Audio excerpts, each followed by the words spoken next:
Hello everybody.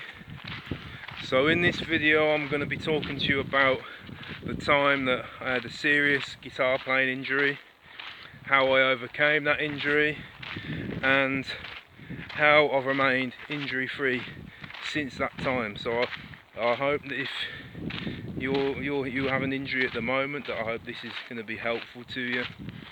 Or if you haven't had an injury, I hope there's things in this video that you'll be able to apply to your playing that will stop you from getting an injury.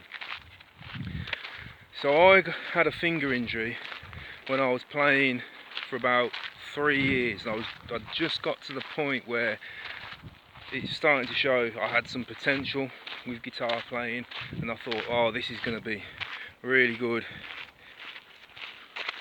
I was at school at the time, and I can remember jamming with the band at lunchtime, you know, and all the girls would be piling in at the window and the doors, and I was like, wow, this is going to be, oh, I love this, you know, I've got to just keep practicing hard, developing, you know, and get good. And I had a niggle, it was in my first finger, and I thought, oh, it would just go away. And it didn't go away, it just kept getting worse. So I thought I'll have a couple of days off from practicing. And I had a couple of days off and no improvement, but I carried on playing, and it just kept getting worse. So I thought, oh, I'm going to have a week off. Well, when you get to that position where you can you're starting to see the fruits of your practice, and you want to practice more and more, you don't want to be having a week off. But I had a week off, and I thought at the end of the week I'll start practicing again. The end of the week came and my finger was no better, but I started practicing it and it just got worse and worse, more inflamed, and I had to stop playing. I stopped playing because it just didn't seem like it was going to get any better. So I stopped playing, just thought I'd give it as long as it needed to just recover fully. And that was just hard to stop playing. It was just really depressing. Now at this time in my life, I had a blood disorder called toxoplasmosis, which basically meant I wasn't recovering from any type of injury. I had long hair at the time, and my hair was falling out. I was at school, and I can remember struggling to stay awake in lessons, literally struggling. So I was basically flunking my lessons and messing up my guitar playing, but what could I do? Well, I was in a band, and I said to them, listen, I can't play anymore because I'm injured. And they said, well, keep coming to the rehearsals, you know, because you're just going to miss out on what's going on. So I kept going to the rehearsals every week, and they'd say, oh, can you just try and play a bit? So I'd play for 15 minutes or so, and it would literally just get worse every time. You know, it felt like the tendon was like shredding every time I played. But every time I went to the rehearsal, they said, come on, just try and play. It's not going to get better if you don't try and play. But of course, every time I did, it would get worse. So this was going on for months and months, and my finger was just getting worse and worse all the time. I tried everything I could to get it to heal. You know, I bathed it in hot water, I strapped it up to keep it still, everything. I mean, it was this finger, so I could basically bend it to there at the worst part of the injury, and I was going out of my mind, literally. I mean, it was a very depressing time. So after a year, I thought I'll go to the doctors. So I went to the doctor, and he referred me to physio, and the waiting list for physio was 9 months. Now here in the UK we have the NHS, which is free healthcare, but you have to go on a waiting list for like everything. So it was 9 months. So I was like, oh my god, I can't wait 9 more months. So I was thinking, what can I do? So the last thing I thought I could do, so I'll pray. So that night I lay on my bed. And I prayed. Literally, I prayed to God, believe it or not. And I said, Lord, go that side. I said, Lord, if it was your will for me to be a guitarist, please let my finger heal so that I can start practicing again. And I went to sleep and forgot about it. Well, the following week I went to rehearsal and they said to me, oh, will you just try and play? Just play for 15 minutes. And I didn't want to, because every time I played it felt like my finger was shredding. Like, as in shredding apart, not shredding as in metal. But anyway, you know what I mean. So I played for 15 minutes and then I stopped. But the funny thing happened is on the way home, my finger felt different. It felt like that exercise had done it good. For the first time in a whole year, it actually felt that it felt good after having played. And I was really shocked. I was overjoyed, but I was really shocked by it. So the next day I thought to myself, I'll try and practice a little bit. So I practiced a bit, 15 minutes or so, and it felt alright. So every day after that I started practicing just 15 minutes a day to start with, just to get back into it.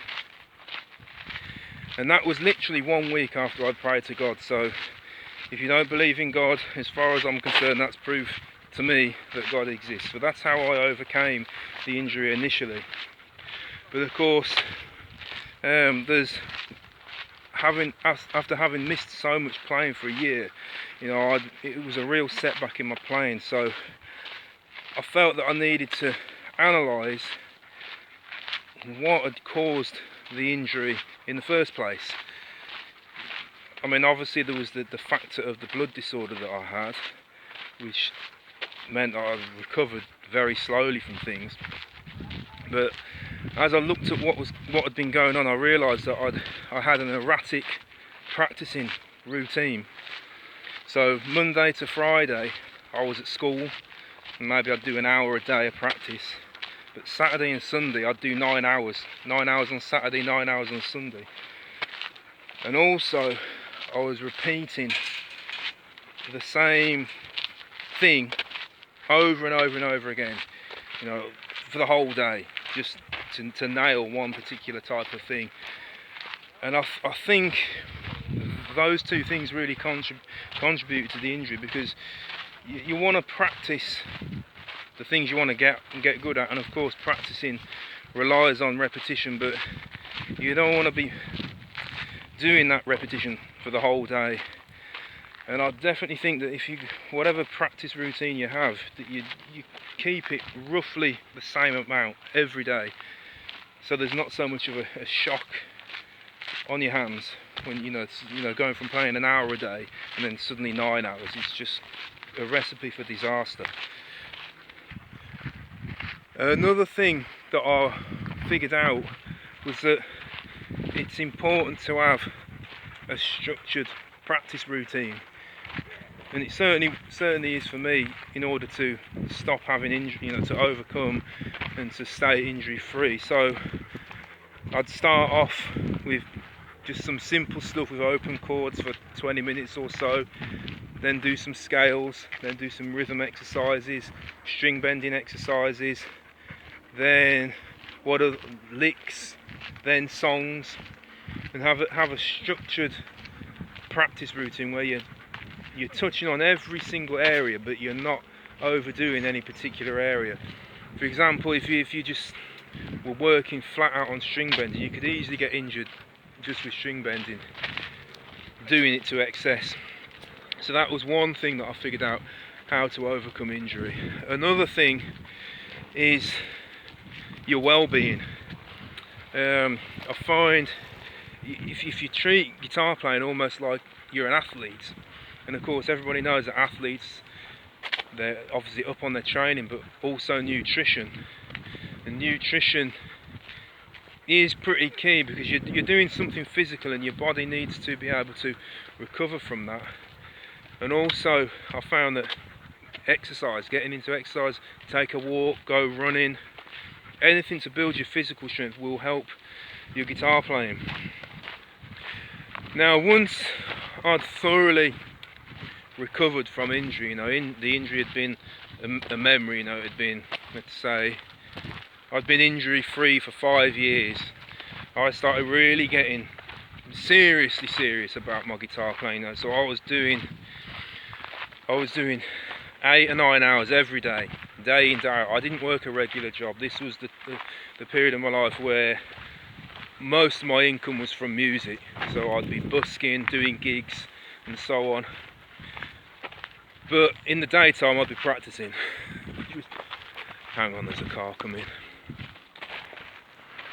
So in the daytime I'd practice 8 hours and then go and do a gig, and that's mental really when you think about it. You're asking a lot of your hands when you're that intense. But if you want to get to a certain level of playing, whatever the style is, you do need to put the time in, you do need to put the hard work in, but you have to be aware injury is possible. In that time I did have niggles, but I found this thing, you might think I'm funny saying this, is root ginger was a really good help, because I find that root ginger, it's really good at counteracting inflammation. So if you're doing a heavy practice routine, a lot of hours every day, think about your nutrition, take your vitamins, eat your fruit and vegetables, and do some exercise. Even do stretches with your hands and arms so that everything's loose, your fingers are loose, or your tendons are loose before you start practicing. But root ginger. So anyway, I'm going to wrap up this video now. It was a bit longer than I thought it'd be, but I hope it's been helpful to you. And I'll see you in the next video, which will be more guitar playing. So take care and peace.